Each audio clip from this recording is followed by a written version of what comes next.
Puji Tuhan buat kasihnya Tuhan yang begitu luar biasa kepada kita semua, saudaraku.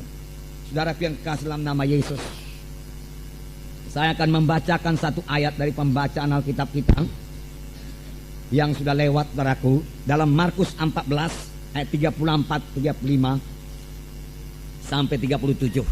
Markus 14 ayat 34. Hatiku, lalu katanya kepada mereka, hatiku sangat sedih, seperti mau mati rasanya. Tinggallah di sini dan berjaga-jagalah. Ia maju sedikit, merebahkan diri ke tanah dan berdoa, supaya sekiranya mungkin saat itu lalu daripadanya.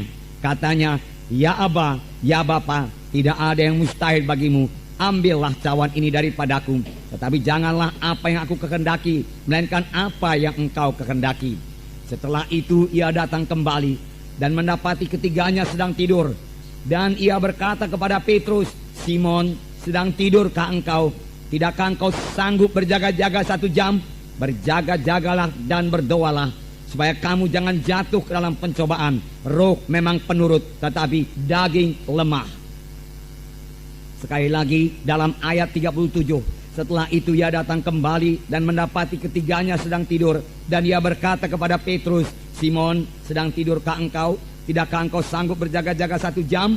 Berjaga-jagalah dan berdoalah, supaya kamu jangan jatuh ke dalam pencobaan. Roh memang penurut, tetapi daging lemah. Tuhan Yesus sendiri mengatakannya kepada murid-murid, tidak sanggupkah kamu berjaga-jaga 1 jam dengan aku? Karena banyak pencobaan, saudaraku. Saya yakin, saudaraku, 1 jam adalah waktu minimum bagi setiap anak-anak Tuhan yang mau menang dalam hidup rohaninya. 1 jam merupakan waktu minimum untuk berdoa tiap-tiap hari, saudaraku. Dengan berdoa 1 jam per hari kita akan disegarkan. Dengan berdoa 1 jam per hari kita akan menang atas dosa. Dengan berdoa 1 jam per hari kita menang atas setan dan iblis. Karena pada waktu berdoa itulah kita dikuatkan, saudaraku. Dan dengan berdoa 1 jam pertumbuhan rohani kita akan baik. Dan kita bisa sampai kepada kehendak Tuhan, saudaraku. Saya sangat bersyukur kepada Tuhan. Mulai daripada hari pertama, saudaraku, saya diselamatkan, saudaraku. Saya diajari berdoa 1 jam per hari.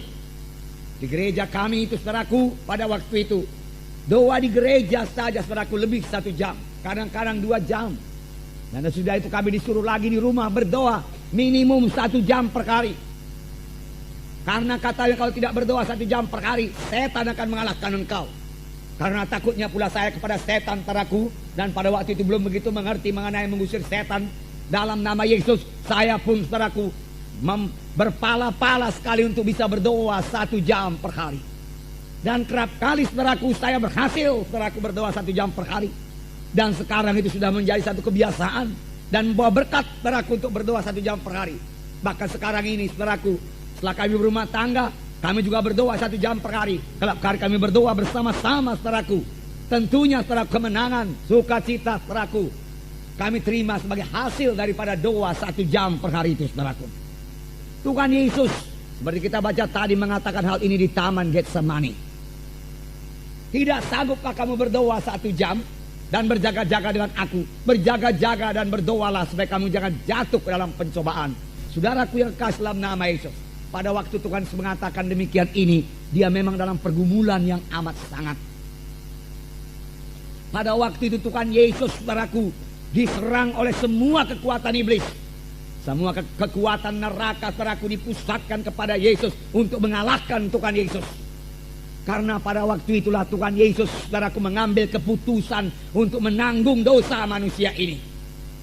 Nasib manusia ini pada waktu itu ditentukan oleh kemenangan Tuhan Yesus. Dan syukurlah, saudaraku, Tuhan Yesus menang, saudaraku, mengalahkan setan. Pada mulanya seolah-olah Tuhan Yesus enggan mengangkat dosa manusia. Sehingga Tuhan Yesus berdoa, Bapa, kalau boleh biarlah cawan ini lalu daripadaku, tapi bukan kehendakku, kehendakmu yang jadi. Apakah isi cawan itu, saudaraku? Cawan yang akan diminum Tuhan Yesus berisi semua dosa manusia yang harus ditanggung oleh Tuhan Yesus. Semua manusia sudah berdosa, saudaraku. Dan kalau manusia itu mau diselamatkan, harus ada seseorang yang tidak berdosa, yang menanggung dosa manusia itu. Harus ada substitusinya, saudaraku, supaya manusia itu bisa bebas dari dosa. Yesus, juru selamat, saudaraku. Dia mau menjadi ganti kita. Dia dihukum karena dosa kita supaya kita jangan dihukum, saudaraku. Inilah jalan keselamatan. Tetapi walaupun Yesus sudah rela, saudaraku, melihat dosa yang begitu besar, begitu kotor, begitu keji, tidak urung Tuhan Yesus gemetar, berkeringat darah, dan berkata, Bapa, kalau ada jalan lain, biarlah kita tempuh jalan lain, Bapa. Dia katakan, supaya aku jangan menanggung cawan minuman ini. Tetapi tidak ada jalan lain, saudaraku. Hanya satu jalan, saudaraku. Tuhan Yesus harus menjadi substitusi kita. Tuhan Yesus harus menjadi ganti kita, saudaraku, supaya kita bisa bebas dari dosa, saudaraku. Dan Tuhan Yesus akhirnya mengambil cawan minuman itu dan meminumnya, saudaraku, sampai kepada teguk yang terakhir. Mulai saat itu tangan manusia berdosa bisa sampai dan menangkap Tuhan Yesus. Satu rombongan tentara imam-imam yang dipimpin oleh Judas, saudaraku, datang ke dalam taman Getsemani, di mana Tuhan Yesus biasa berdoa di situ. Nah, mereka mulai menangkap Tuhan Yesus. Seorang murid Tuhan Yesus bernama Petrus, saudaraku, menghunus pedangnya dan marang hamba imam besar itu. Daun telinganya putus, jatuh. Tetapi Tuhan Yesus mengambil daun telinga itu, merekatnya kembali. Dan Tuhan Yesus berkata, Petrus, sarungkanlah pedangmu. Sebab orang yang memakai pedang akan dimakan pedang. Apa engkau pikir aku tidak sanggup sekarang ini juga memanggil 12 legiun tentara malaikat untuk membebaskan kita? Tetapi kalau aku panggil, bagaimana mungkin genap semua nas Alkitab itu? Apa yang dikatakan Alkitab? Bagaimana mungkin aku memikul dosa manusia? Dosa manusia tidak jadi dipikul, oleh sebab itu semua manusia akan terhilang. Demikian Tuhan Yesus berkata, saudaraku. Murid-murid semua lari meninggalkan Tuhan Yesus. Dan Tuhan Yesus ditangkap, dibawa kepada pengadilan imam-imam. Dan mereka mulai mengadili Tuhan Yesus, saudaraku. Dan pada waktu itu juga Petrus menyangkal Tuhan Yesus 3 kali. Tetapi Yesus tetap menang, saudaraku. Yesus tetap berjalan menuju salib, saudaraku. Visi Tuhan Yesus tidak hilang, saudaraku. Ini adalah sebagai akibat daripada doanya yang 3 jam di taman Getsemani itu, saudaraku. Dia tidak tergoncang, saudaraku, oleh begitu hebatnya serangan musuh, saudaraku. Dengan tenang dia maju memikul salib untuk memikul dosa manusia, saudaraku. Saudara, ini adalah sebagai akibat daripada doa. 3 kali dia berdoa. Saya yakin masing-masing berdoa itu 1 jam. 3 jam di taman Getsemani, saudaraku. Saudara, akhirnya imam-imam tidak menemui salah Tuhan Yesus. Lalu mereka bertanya, apakah engkau Mesias, anak Allah yang hidup? Tuhan Yesus berkata, seperti katamu itu. Tetapi mulai sekarang kamu akan melihat anak manusia duduk sebelah kanan Allah Bapa di sorga. Imam-imam mengoyakkan bajunya dan dia berkata, mengoyakkan jubahnya dan dia berkata, apa guna lagi saksi bagi kita? Ia menghujat Allah. Hukumannya apa? Hukumannya salib. Lalu Tuhan Yesus dibawa kepada Pontius Pilatus untuk diadili. Bangsa Yahudi Israel berteriak-teriak, salibkan Yesus, salibkan Yesus, salibkan Yesus. Saudaraku, Yesus dicambuk, saudaraku. Kemudian diberikan mahkota duri. Kemudian saudaraku mengangkat salib dari Yerusalem ke Golgota, saudaraku. Di bukit Golgota lah, saudaraku, Tuhan Yesus disalib. Tangan jadi paku, kakinya dipaku, saudaraku. Tuhan Yesus terus dalam kemenangan, saudaraku. Dia melihat jiwa-jiwa selamat karena darahnya sudah dicurahkan, saudaraku. Dia melihat kuasa darahnya menyucikan saudara, menyucikan saya, saudaraku. Dia melihat jiwa-jiwa lahir baru, bebas dari dosa, saudaraku. Dia melihat bala tentara sorga tumbuh dari anak-anak Tuhan yang selamatkan, saudaraku. Dia melihat gereja-gereja bangkit di seluruh dunia ini, saudaraku. Saudara, dia tetap, saudaraku, berkemenangan di atas salib itu, saudaraku. Menanggungkan sengsara karena dosa semua manusia, karena cintanya kepada manusia ini, saudaraku. Dia sangat mengasihi manusia yang berdosa ini. Tentu saja dia tidak cinta kepada dosa manusia, tetapi dia mengasihi saudara dan saya, mengasihi semua yang berdosa ini. Dia tahu, saudaraku, manusia itu satu ciptaan Tuhan yang paling indah. Tetapi sayang sekali ciptaan Tuhan yang paling indah itu telah kehilangan kemuliaannya, saudaraku, karena dosa. Dan Tuhan semua mengembalikan kemuliaan itu, saudaraku. Kalau saudara berjalan di luaran sana, saudara yang sudah lahir baru, saudara akan melihat begitu banyak manusia. Saudaraku, kalau saudara perhatikan, saudaraku, sebenarnya mereka telah kehilangan kemuliaan Allah. Dan mereka hidup dangkal saja, saudaraku. Tidak dalam hidup yang ditentukan Tuhan pada manusia ini, yaitu dalam persekutuan yang indah dengan Tuhan, saudaraku. Saudaraku, dari itu Tuhan Yesus rela memikul dosa manusia, rela menjadi substitusi kita ini, saudaraku, supaya kita ini kembali kepada kemuliaan Tuhan itu, saudaraku. Kita ini semua diciptakan mulia, saudaraku. Karena kita diciptakan atas peta dan gambar Tuhan, saudaraku. Indahlah kita ini di hadapan Tuhan, saudaraku. Tetapi dosa telah merusak manusia. Oleh sebab itu saudara-saudara, mari bebas dari dosa, saudaraku. Dosa itulah yang merusak saudara. Dosa itulah yang membuat saudara keberatan, gagal, saudaraku. Dosa itu memisahkan saudara dengan Tuhan. Dosa itu membawa saudara kepada hukuman yang kekal, neraka yang kekal. Dan Tuhan tidak menghendaki seorang pun binasa. Tuhan tidak menghendaki seorang pun ke neraka. Tetapi Tuhan menghendaki supaya kita semua sampai kepada pertobatan, sampai kepada hidup yang kekal. Untuk itu Yesus rela disalib, saudaraku. Untuk itu Yesus, saudaraku, buku Ibrani mengatakan mengangkat salib, menanggung sengsara, supaya hidup kita ini berubah sungguh-sungguh, saudaraku. Kembali lagi kemuliaan Allah itu kepada kita. Kembali lagi persekutuan dengan Tuhan kepada kita, saudaraku. Persekutuan inilah yang hilang di Taman Eden, saudaraku. Manusia itu sangat dikasihi oleh Tuhan Yesus. Adam dan Hawa sangat dikasihi oleh Allah Bapa. Itu sebabnya, saudaraku, Allah sering datang ke dalam Taman Eden dan bersekutu dengan Adam dan Hawa. Dalam seminar kita pelajari, saudaraku, bahwasanya Tuhan mengunjungi manusia mulai daripada manusia pertama, sebelum jatuh kepada dosa dan juga sesudah jatuh kepada dosa, karena cintanya, saudaraku. Cinta itu perlu persekutuan. Nanti akan kita lihat, saudaraku. Karena Allah itu sangat mengasihi manusia, Dia sangat rindu bersekutu dengan manusia. Tetapi dosa itu terus telah serupa dengan dinding menceraikan kita dengan Tuhan, saudaraku. Kita berpisah dengan Tuhan karena dosa kita. Sekaligus kita berpisah dengan berkat-berkat Tuhan. Sekaligus kita berpisah dengan sorga, saudaraku. Untuk itulah Yesus disalib, supaya Dia mengembalikan lagi persekutuan yang telah putus itu kepada kita manusia ini, saudaraku. Supaya kita boleh berdoa lagi kepada Tuhan dan bersekutu dengan Tuhan dan merasakan, saudaraku, kasih Tuhan dalam hati kita ini, saudaraku. Saudaraku, inilah maksud yang pertama dari doa, saudaraku. Bukan hanya minta, tetapi kita terutama supaya kita bersekutu dengan Tuhan, saudaraku, bersekutu. Nah, saudaraku yang kasih dalam nama Yesus, bagi saudara yang baru kali ini datang, saudaraku, saudara sudah dengarkan tadi bagaimana Yesus sengsara memikul dosa saudara. Terimalah, saudaraku, keselamatan yang sudah disediakan Tuhan kepada saudara. Saudara begitu indah di hadapan Tuhan, tetapi dosa telah merusak saudara. Dan karena saudara belum kembali kepada Tuhan, kemuliaan Tuhan juga belum kembali kepada saudara.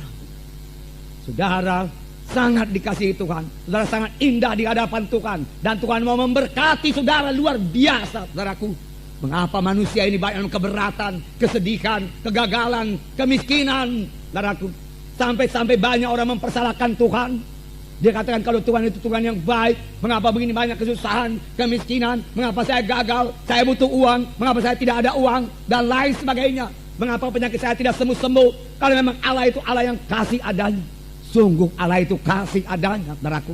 Sungguh Dia mau saudara sehat, saudaraku. Sungguh Dia mau saudara keberkatan, saudaraku. Sungguh Dia mau saudara berhasil dalam hidup ini, saudaraku. Tetapi dosamu, dosa saya, dosa saudara serupa dengan dinding menceraikan aku dengan engkau, Tuhan berkata. Itu sebabnya tangan Tuhan yang mau memberkati saudara, tangan Tuhan yang mau menolong saudara tidak sampai kepada saudara. Dosa itu perlu diselesaikan lebih dahulu, saudaraku. Dosa perlu disucikan lebih dahulu oleh darah Yesus, saudaraku. Barulah tangan Tuhan sampai kepada kita. Doa kita didengarkan Tuhan. Tapi yang terlebih indah, saudaraku, kita mulai persekutuan kita dengan Tuhan, saudaraku. Persekutuan kita dengan Tuhan. Saudaraku yang kasih dalam nama Yesus. Ini berita keselamatan bagi saudara. Jadi dosa yang merah patma sekali sudah ditanggung oleh Tuhan Yesus. Sebab pada akhir hayat Tuhan Yesus di kayu salib di Golgota, Dia berkata, sudah genap. Dia katakan, walaupun terlebih dahulu Dia berteriak, teriakan karena akibat dosa, saudaraku. Teriakan yang menghancurkan hatinya. Mengapa? Karena dosa manusia dipikulkan kepada Yesus. Dan karena dosa itulah, saudaraku, Yesus berteriak, Eloi, Eloi, lama sabatani. Bapa, Bapa, mengapa engkau tinggalkan aku? Terjadi perpisahan. Karena dosa itu selamanya memisahkan, saudaraku. Dosa memisahkan. Dosa kepada Tuhan memisahkan kita dengan Tuhan, saudaraku. Dosa kepada sesama manusia, dosa dalam keluarga menyebabkan persekutuan dalam rumah tangga itu juga terganggu, saudaraku. Dosa. Nah, saudaraku yang kasih dalam nama Yesus. Tetapi beberapa waktu sesudah itu, saudaraku, Tuhan berkata, sudah genap. Genaplah ditanggung oleh Tuhan Yesus. tidak perlu saudara tanggung lagi. Genap dosa saudara ditanggung oleh Tuhan Yesus. Genap akibat dosa saudara ditanggung oleh Tuhan Yesus. Kalau Yesus sudah menanggungnya, buat apa saudara tanggung lagi, saudaraku? Saya bebas, saudara bebas, saudaraku. Bebas dari kutuk dosa, kutuk kemiskinan, kutuk kegagalan, saudaraku. Bebas oleh Yesus. Inilah berita yang baik, berita Injil, saudaraku. Bagi semua manusia, saudaraku. Sayang tidak semua mau menerima, saudaraku. Saudara, banyak yang berpendapat bertobat itu susah sekali. Mengikut Tuhan itu susah sekali. Hukum-hukum Tuhan begitu berat katanya. Hukum Tuhan itu mengungkung saya. Saudaraku, dia katakan hukum Tuhan itu mengurangi kebebasan saya. Sama sekali tidak benar. Itu bibit yang salah, saudaraku. Saudara, itu suara setan, suara penipu benar-benar, saudaraku. Tuhan memberikan 10 hukum bukan untuk mengurangi kebebasan manusia ini, bukan untuk mengungkung saudara, bukan. Tetapi supaya saudara dan saya, supaya sesama manusia di dunia ini kita boleh hidup dalam damai sejahtera, saudaraku. Kalau Tuhan memperbolehkan saja sebuah dosa, mau mencuri silakan, mau membunuh silakan, bebas kamu semua, dia katakan, mau berzina silakan. Di manakah damai yang sejati, saudaraku? Saudara yang kasih dalam nama Yesus, hidup kita yang sejati, saudaraku, hidup yang dikehendaki Tuhan, hidup yang damai dan sejahtera adalah hidup dalam Tuhan Yesus, saudaraku. Hidup di dunia ini dalam Tuhan Yesus. Setelah kita meninggalkan dunia ini, kita mencapai sorga yang kekal. Haleluya, saudara. Jadi saudaraku, miliki Yesus, saudaraku. Dalam Yesus ada keselamatan, saudaraku. Saudara yang kasih dalam nama Yesus. Nah, tadi kita melihat doa Tuhan Yesus, saudaraku. Rupanya Tuhan di sini sering berdoa di Taman Getsemani. Bukan sekali itu saja pada akhir hidupnya, saudaraku. Dalam Lukas 22 saya bacakan sedikit. Bagaimana seringnya Tuhan berdoa di Taman Getsemani. Dia biasa pergi ke sana. Lukas 22 ayat 39.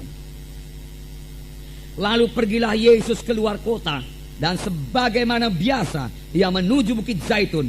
Murid-muridnya juga mengikuti dia. Sebagaimana biasa dia menuju Bukit Zaitun di Taman Getsemani, dan murid-muridnya juga mengikuti dia, saudaraku. Puji Tuhan, saudaraku. Jadi Yesus sering berdoa di Taman Getsemani. Doa, saudaraku, tidak bisa dipisahkan dari hidup Yesus. Yesus selalu berdoa. Tuhan Yesus banyak berdoa. Itu supaya dia mengajar kita untuk berdoa, saudaraku. Dalam Markus 1 ayat 35 saya bacakan lagi. Pagi-pagi benar, waktu hari masih gelap, ia bangun dan pergi keluar. Ia pergi ke tempat yang sunyi dan berdoa di sana. Pagi-pagi benar, ketika hari masih gelap, Yesus bangun. Yesus mengurangi tidurnya. Padahal sehari sebelum ini, saudaraku, dia melayani dalam pelayanan yang sangat padat. Tetapi pada pagi hari ketika masih gelap, Yesus bangun dan mencari tempat yang sunyi. Dia tidak mau terganggu dalam persekutuannya dengan Bapanya. Yang perlu bagi Yesus yaitu terutama sekali bersekutu dengan Bapanya. Doa menjadi prioritas utama bagi Tuhan Yesus dalam hidupnya. Tidak bisa digantikan dengan yang lain, saudaraku. Doa sangat penting dalam kehidupan Tuhan Yesus. Dia suka bersekutu dengan Bapanya.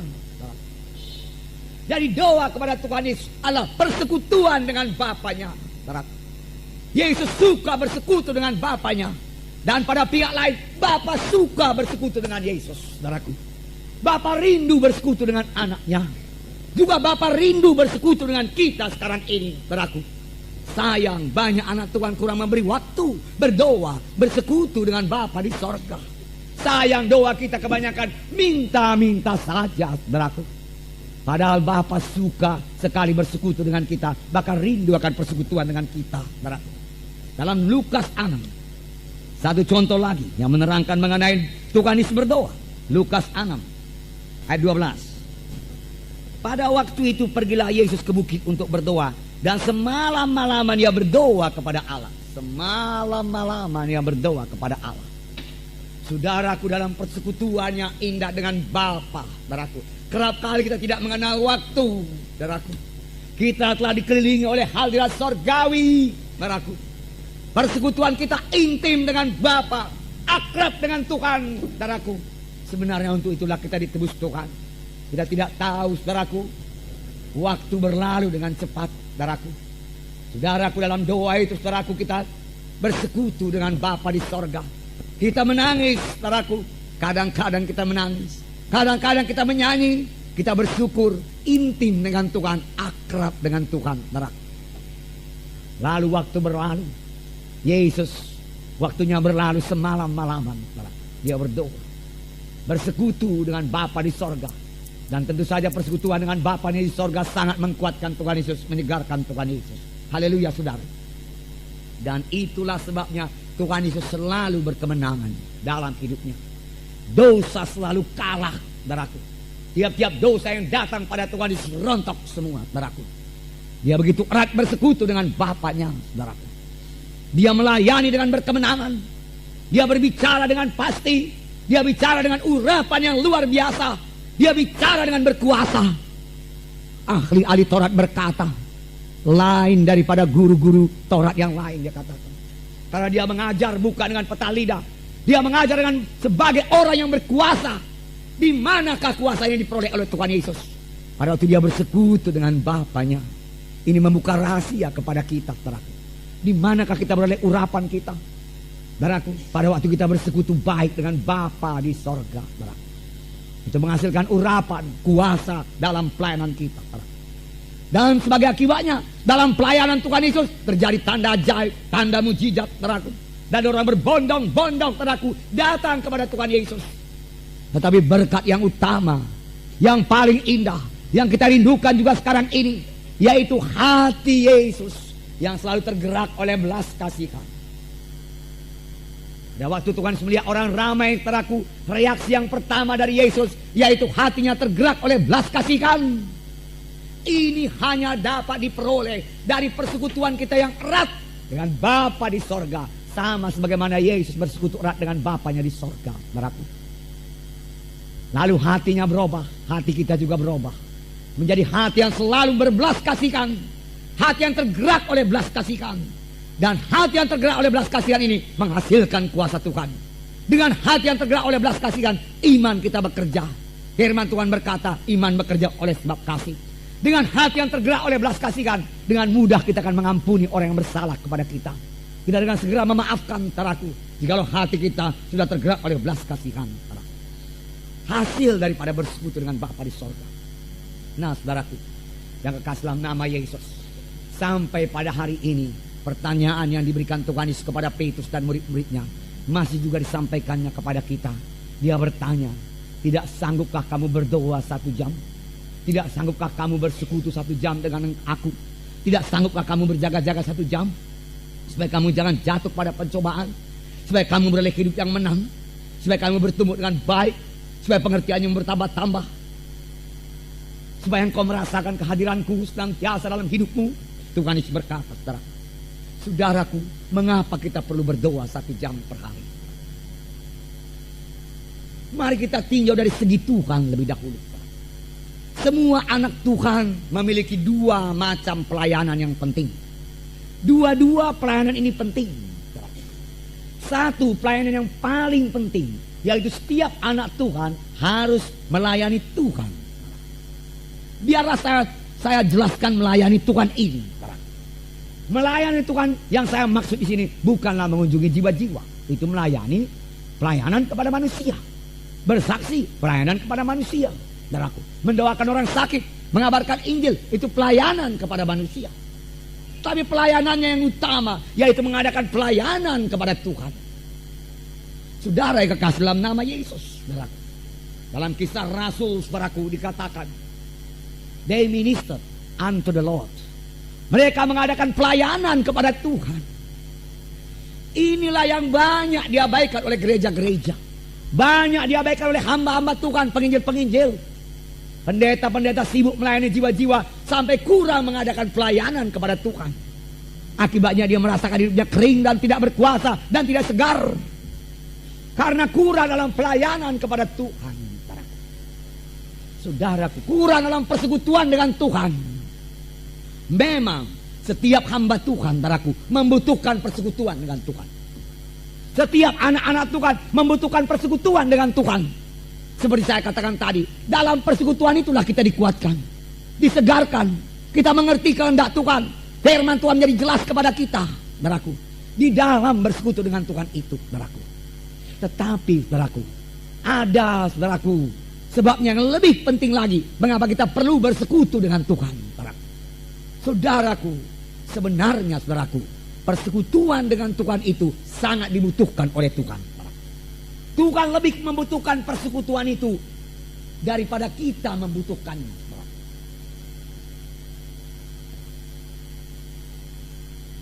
Tuhan lebih membutuhkan persekutuan itu, saudara. Mengapa? Mengapa Tuhan membutuhkan persekutuan dengan kita, anak-anaknya? Siapakah kita ini di hadapan Tuhan, saudara? Saudaraku, firman Tuhan berkata, Allah itu kasih adanya. Memang dia maha kuasa, maha besar. Dan selalu kita akan bertanya, dia maha kuasa, maha besar, dia memiliki segalanya. Apa yang dia butuhkan? Saudaraku, tetapi Allah itu juga kasih adanya. Saudaraku, kasih itu membutuhkan persekutuan. Suami istri yang saling mengasihi, dia butuh persekutuan. Satu sama lain, saudaraku. Dia ingin berjumpa satu sama lain. Berkata-kata, saudaraku. Sharing satu dengan yang lain, saudaraku. Istri yang mengasihi suaminya suka bersekutu dengan suaminya, saudaraku. Suami yang mengasihi istri, saudaraku, suka bersekutu dengan istrinya.